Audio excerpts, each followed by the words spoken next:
குழந்தைகளுக்கு சாப்பாடு ஊட்டாதீங்க நான் சொல்ல போற விஷயங்கள்லாம் தெரியாம. பொதுவா நிறைய பேரண்ட்ஸ் என்ன பண்றாங்க அப்படின்னா எல்லா ஃபுட்டையுமே நல்ல மிக்சியில போட்டு அடிச்சு கூலாட்டம் கொடுத்துட்டே இருப்பாங்க 2-3 வயசு வரைக்குமே. ஒரு சில பேரண்ட் என்ன பண்றாங்க அப்படின்னா மடியில படுக்க வச்சு குழந்தை அண்ணாந்து பாக்குறப்ப அப்படியே ஊட்டி ஊட்டி விட்டுருவாங்க. நல்ல ஒரு பவுல் நிறைஞ்சிருச்சு அப்படின்னு சொல்லிட்டு அவங்கள ஹாப்பி ஆயிருவாங்க. ஒரு சில பேரண்ட்ஸ் என்ன பண்றாங்க, அந்த குழந்தைக்கு பால் மட்டும் தான் பிடிக்கும், அதுலயாவது சத்து கிடைக்கட்டும் அப்படின்னு சொல்லிட்டு 2-3 வயசு வரைக்கும் வெறும் பாலை மட்டுமே கொடுத்துட்டு இருக்காங்க. இப்ப புதுசா என்ன பண்றாங்க, எல்லா பேரண்ட்ஸும் மொபைல காமிச்சு இந்த சாப்பாடு அப்படின்னு சொல்லிட்டு ஒரு பவுல ஃபுல்லா அந்த குழந்தைக்கு அது என்ன சாப்பிடுதுன்னே தெரியாம முழுங்கிட்டே இருப்பாங்க. இந்த மாதிரி பவுலையும் பினிஷ் பண்ணிட்டோம் அப்படின்னு சொல்லிட்டு சந்தோஷப்பட்டுக்கிட்டு இருக்காங்க. இந்த குழந்தைக்கு எப்படித்தான் சாப்பாடு கொடுக்கணும் அப்படின்னு சொல்லிட்டு வீடியோல நான் சொல்ல இருக்கிறேன். வீடியோல முதல்ல இருந்து கடைசி வரை ஸ்கிப் பண்ணாம பாருங்க. அப்பதான் நான் சொல்ல போற விஷயம் உங்களுக்கு புரிய வரும். குழந்தைகள் ரிலேட்டடான எல்லா வீடியோஸும் உங்களுக்கு வேணும் அப்படின்னா சேனலை சப்ஸ்கிரைப் பண்ணி வச்சுக்கோங்க. நான் டாக்டர் திவ்யா ராமமூர்த்தி, ராமநாதபுரத்தில் 40 வருடத்துக்கும் மேலாக மருத்துவ சேவை சிறந்து விளங்கும் சத்யா மருத்துவமனையில் குழந்தை நல மருத்துவராக பணிபுரிகிறேன். ஒரு குழந்தைக்கு எப்பதான் சாப்பாடு ஆரம்பிக்கணும்? ஒரு சில பேர் என்ன சொல்றாங்க, 4 மாசத்துல ஆரம்பிக்கலாம், இல்ல 6 மாசத்துல ஆரம்பிக்கணுமா, இது எப்பதான் ஆரம்பிக்கணும், 5 மாசத்துல என் குழந்தை வந்து உணவை பார்த்து தப்பு கொட்ட ஆரம்பிச்சிடறாங்க, நான் சாப்பாடு ஆரம்பிக்கட்டுமா அப்படின்னு கேக்குறாங்க. 6 மாதம் முடிவுலதான் நீங்க உங்க குழந்தைக்கு ஃபர்ஸ்ட் உணவை நீங்க கொடுக்கணும். அதுக்கு முன்னாடி தண்ணி கொடுக்கறது அப்படிங்கிறது தேவைப்படாது. குழந்தைகளுக்கு தேவையான எல்லா போஷாக்கும் தாய்ப்பால மட்டுமே கிடைச்சிடும். நீங்க தாய்ப்பால் கொடுக்குறீங்க அப்படின்னா, இல்ல எந்த ஃபார்முலா மில்க் கொடுக்குறீங்க அப்படின்னாலுமே 6 மாதம் முடிவுலதான் நீங்க வந்து ஃபர்ஸ்ட் உணவை நீங்க கொடுக்கணும். ஒரு சில பேரண்ட்ஸ் என்ன பண்ணிடுறாங்க அப்படின்னா ஃபர்ஸ்ட் ஃபுட்டாவே என்ன பண்ணிடுறாங்க, தாலை வேக வச்ச தண்ணி இல்ல அரிசி வேக வச்ச தண்ணி இந்த மாதிரி தண்ணியை எடுத்து கொடுப்பாங்க. ஏன் அப்படின்னா வந்து பிரெஸ்ட் மில்க் வந்து தண்ணி தானே, அதே மாதிரி தண்ணி தானே குடிக்க முடியும், குழந்தைக்கு கெட்டி பொருள் சாப்பிட முடியாதுன்னு நினைப்பாங்க. இல்லவே இல்ல, உங்க குழந்தைக்கு நீங்க பியூரி ஃபார்ம்ல தான் நீங்க வந்து கொடுக்கணும்.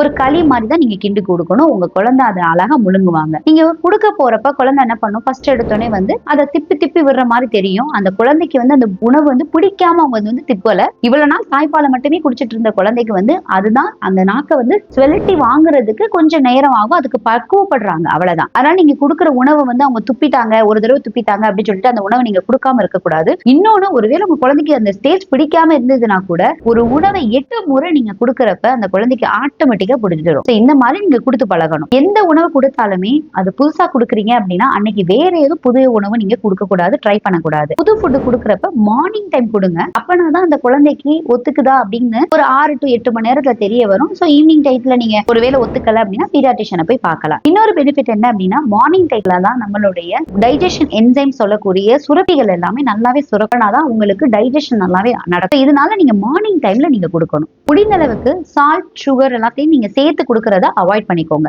சோ இந்த மாதிரிதான் நீங்க உங்க குழந்தைக்கு நான் சொன்ன டிப்ஸ் எல்லாத்தையும் ஃபாலோ பண்ணி தான் நீங்க வந்து 6 மாத முடிவுல தான் நீங்க வந்து ஃபுட் ஸ்டார்ட் பண்ணீங்க அப்படின்னா எஸ் அப்படின்னு தெரியப்படுது. உங்க குழந்தைக்கு ஹெல்த் ரிலேட்டடான இல்ல டயட் ரிலேட்டடான டவுட்ஸ் இருக்கு அப்படின்னா ஆன்லைன் கன்சல்டேஷன் வேணும் அப்படின்னா டிஸ்பிளேல தெரியற நம்பரை கான்டாக்ட் பண்ணி என்னோட ஆன்லைன் கன்சல்டேஷன் விட்டுக்கோங்க. ஒரு சில அம்மா என்ன பண்ணுவாங்க அப்படின்னா நம்ம சமைச்ச ஒரு பவுல வந்து குழந்தைக்கு பினிஷ் பண்ணிடணும் அப்படின்னு சொல்லிட்டு மடியில போட்டு அந்த குழந்தைக்கு அப்படியே ஊட்டி விட்டுட்டே இருப்பாங்க.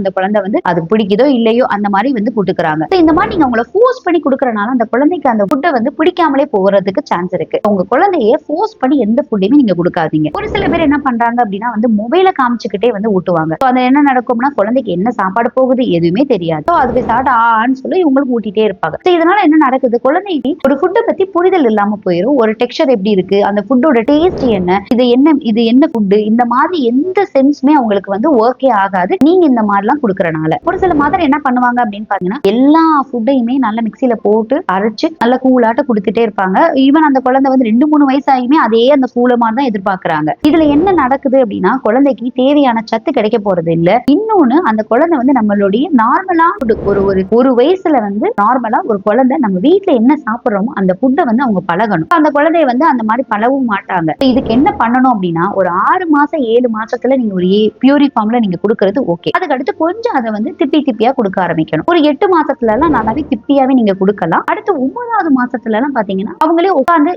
எதுவும் சாப்பிடுற வயிற்றுல வர்றப்ப நீங்க வந்து கிரன்ச்சியான ஃபுட்ஸ் எல்லாம் நீங்க கொடுக்கலாம். இந்த மாதிரி நீங்க கொடுக்கறப்ப குழந்தைக்கு இந்த மாதிரி டெக்ஸ்சர்ஸ் இருக்கு அப்படின்னு தெரிய வரும். ஒரு வயசுல பாத்தீங்க அப்படின்னா நீங்க உங்க வீட்டுல என்ன சாதாரண செய்றீங்களோ அதையே நீங்க மசிச்சு ஒரு மத்துல மசிச்சு கொடுத்தா போதும். இதை கையில கூட நீங்க மசிச்சு கொடுக்கலாம். ஆனா அந்த மாதிரி உணவு எல்லாமே அவங்க வந்து பழகுறதுக்கு நீங்க வந்து இந்த மாதிரி கொடுத்தாதான் பழகுவாங்க. முடிஞ்ச அளவு நீங்க உங்க குழந்தைக்கு கொஞ்சம் ஸ்லோவா கொடுத்து பாருங்க. அதுக்கடுத்து போஸ்ட் பண்ணி டக்குன்னு முடிக்கணும், இந்த பவுல முடிக்கணும், இல்ல எனக்கு வேலை இருக்கு அப்படின்னு நீங்க நினைக்காதீங்க. அவங்கள பிளே பண்ண விட்டுட்டு அந்த ஃபுட்டோடைய என்ஜாய் பண்ணி நீங்க வந்து கொடுக்க ஆரம்பிக்கணும். நாங்க என்ன அட்வைஸ் பண்ணுவோம் அப்படின்னா ஃபேமிலியா உட்காந்து சாப்பிடுங்க.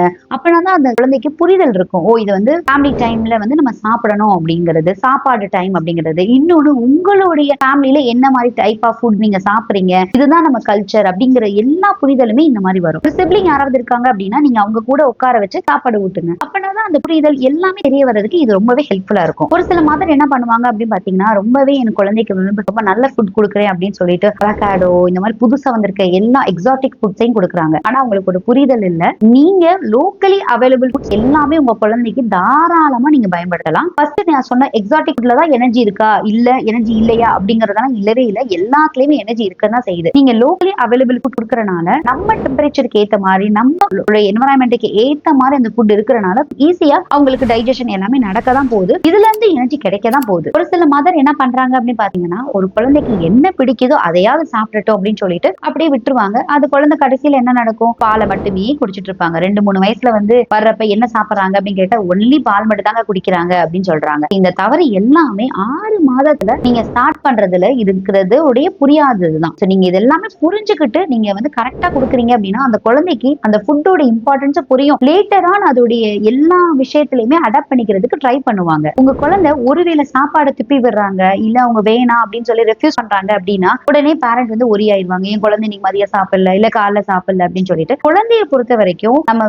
ஈவன் நாங்க பீடியாட்ரிஷியன்ஸ் எல்லாருமே ஒரு ஹிஸ்டரி கேட்கிறோம் அப்படின்னா இந்த ஒரு வாரத்துல அந்த குழந்தை என்ன சாப்பிட்டது அப்படின்னு சொல்லிட்டு பொதுவா பெரியவங்களுக்கு ஒரு நாள் கணக்கு பார்க்கும். குழந்தைய பொறுத்த வரைக்கும் ஒரு வார கணக்கு பார்க்கும். அவங்களுக்கு தேவை அப்படிங்கறத அவங்க நல்லாவே சாப்பிட்டுக்குவாங்க. ஒரு மீல் அவங்க வந்து வேணாம் அப்படின்னு சொல்றனால நீங்க ஸ்ட்ரெஸ் எடுத்துக்கணுங்கிறது அவசியமே இல்லை. ஒரு சில மதர் என்ன நினைக்கிறாங்க அப்படின்னா, நான் சமைச்சிட்டேன் இந்த பவுல ஃபுல்லாவே பினிஷ் பண்ணிடணும் என் குழந்தை அப்படின்னு நினைக்கிறாங்க. ஒரு 6 மாதம் 7 மாதம் 8 மாதத்துலான குழந்தைக்கு நீங்க கொடுக்குற உணவு வந்து அவங்க பினிஷ் பண்ணிடணும் அப்படிங்கறத தாண்டி இந்த மாதிரிலாம் உணவு இருக்கு, இந்த டெக்ஸ்சர்ல இருக்கு, இந்த டேஸ்ட் எல்லாம் இருக்கு அப்படின்னு சொல்லி அந்த குழந்தைக்கு வந்து நம்ம இன்ட்ரோடியூஸ் தான் பண்றோம் தவிர அவங்களுக்கு போஷாக்கு எல்லாமே தாய்ப்பாலே கிடைச்சிடும். 8 மாதம் கழித்து நீங்க வந்து அந்த குழந்தைக்கு எனர்ஜிக்கு வந்து என்ன வேணுமோ அதுக்கேற்ற மாதிரி நீங்க வந்து கொடுத்துக்கலாம். அப்பயுமே நீங்க ஒரு பவுல் அப்படின்னு வந்து பிக்ஸ் பண்ணாதீங்க. உங்க குழந்தையோடைய கெப்பாசிட்டி அந்த குழந்தையோட இன்ட்ரெஸ்டுக்கு ஏத்த மாதிரிதான் அது வந்து வேரி ஆகவே செய்யும். ஒரு சில பாட்டிமார் என்ன பண்றாங்க அப்படின்னா, குழந்தைக்கு ரொம்ப பிடிச்சிருக்கு அப்படின்னாலும் இல்ல குழந்தைக்கு ஈஸியா கிடைக்குது அப்படிங்கறதுனால பிஸ்கெட் பாக்கெட்டை வாங்கி நல்லா தண்ணியில போட்டு கலந்து கொடுத்துருவாங்க.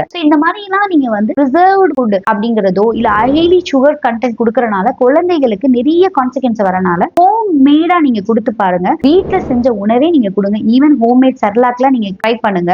வீட்டுல செய்யற உணவு தான் குழந்தைக்கு எப்பயுமே பெஸ்ட். ஒரு சில மதர் என்ன நினைச்சுக்கிறாங்க அப்படின்னா ஃபுட் அலர்ஜி ஆகக்கூடியது, உதாரணத்துக்கு முட்டை இல்லாட்டி வந்துட்டு மீன் இல்ல மட்டன் இந்த மாதிரி இல்ல கர்ட் இந்த மாதிரி விஷயங்கள் எல்லாமே லேட்டா இன்ட்ரோடியூஸ் பண்றாங்க. இல்ல உங்க வீட்டுல ஜெனட்டிக்கலாவே வந்து அவங்களுக்கு ஃபுட் அலர்ஜி இருக்கு ஹிஸ்டரி இருக்கு அப்படின்னா அந்த மாதிரி ஃபுட் எல்லாத்தையும் லேட் இன்ட்ரோடியூஸ் பண்ணணும்னு நினைச்சுக்கிறாங்க. இல்லவே இல்ல. புது ஸ்டடிஸ் என்ன சொல்றோம் அப்படின்னா நாங்க பீடியாட்ரிஷியன் ரெக்கமெண்ட் பண்றது அந்த மாதிரி உணவெல்லாம் நீங்க முன்னாடியே இன்ட்ரோடியூஸ் பண்றதுனால நம்ம பாடி வந்து அதுக்கேற்ற மாதிரி அடாப்ட் பண்ணிக்குது. இதனால நீங்க வந்து கரெக்டான ஏஜ்ல கரெக்டான ஃபுட்டை நீங்க கொடுத்தாவே அந்த குழந்தைக்கு அலர்ஜி இருக்கா இல்லையான்னு சொல்லி தெரிய வந்துடும். ஒருவேளை அலர்ஜி இருந்தது அப்படின்னா நீங்க வந்து உங்க பீடியாட்ரிஷியன் அட்வைஸ் படி 1 or 2 weeks கழிச்சு ரீஇன்ட்ரோடியூஸ் பண்ணி பாருங்க. எல்லா பேரண்ட்ஸுமே நினைக்கிற ஒரு இம்பார்ட்டன்டான அலர்ஜி ஃபுட் அப்படிங்கிறது முட்டை. அதனால அவங்க என்ன பண்றாங்க 9 மாசத்துல கொடுக்குறாங்க. இது கரெக்டா இல்ல தப்பா இந்த மாதிரி முழு விவரமும் நான் வந்து ஒரு வீடியோல ரெடி பண்ணியிருக்கேன். வீடியோவை ஃபர்ஸ்ட் கமெண்ட்ல கொடுத்திருக்கேன். கிளிக் பண்ணி பாத்துக்கங்க.